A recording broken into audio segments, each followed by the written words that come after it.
Қазақстан Республикасының тәуелсіздігіне 25 жыл. Тәуелсіз еліміз ширек ғасырға жуық уақыт ішінде қаржы дағдарыстарының қиындықтарына қарсы тұра білді. Тұрақты даму жолына түсіп биік белестерді бағындырды. Толағай жетістіктерге қол жеткізді. Әлемдегі бәсекеге қабілетті елу елдің қатарына енді.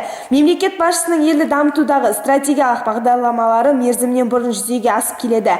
Тәуелсіз мемлекет ретінде біздің табысымыз не деген сауал туындаса, мен төмендегі бірнеше олжаны тізер едім. Себебі кейбір біз секілді егемен елдер бұған толық қол жеткізе алмай келеді. Біріншісі, тәуелсіз жаңаша ойлай алатын, сыни көзқарастан қорықпайтын жаңа қоғам, жаңа ұрпақ қалыптасты. Қазіргі қатардағы азамат өз ойын ашық жеткізе алады, керек жерде талап етеді. Келмеске кеткен кеңес одағын аңсамайды, көпшілігі өз болашағын Қазақстанның дамуымен байланыстырады. Екіншісі, Қазақстан территориясы шекарасының толық анықталып құжатпен бекітілуі. Бұл жетістікке жету үшін талай дипломат, тарихшылар, картографтар және өзге де мамандар сан жылдар бойы тер төкті.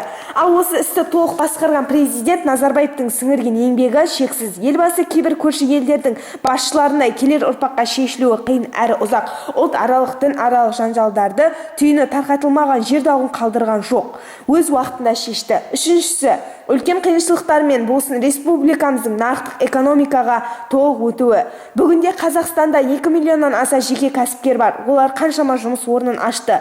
4-5 адамның біреуі жеке өз ісін ашқысы келеді. Студенттердің басым бөлігі жеке бизнес жайлы жоспарлайды.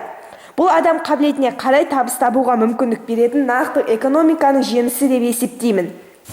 Қазақстан, Ресей, Қытай, Америка секілді ірі мемлекеттермен қатар тұра алатындай дәрежеге жетті. Астана Орталық Азия мен тмд елдері арасында Экспо 2017 көрмесі болатын алғашқы қала. Тәуелсіздік жылдарында өз ауылымызда Қазақстан Республикасының президенті Назарбаевтың 100 мектеп 100 аурухана бағдарламасы бойынша бір мектеп және бір аурухана салынып қолданысқа берілді. Жаңадан теміржол вокзалы және 100 орындық мәдениет үйі ашылды. Мен тәуелсіз елдің ұланымын. Мен тәуелсіз елдің ұланымын. Мен тәуелсіз елдің ұланымын. Мен тәуелсіз елдің ұланымын. Мен тәуелсіз елдің ұланымын.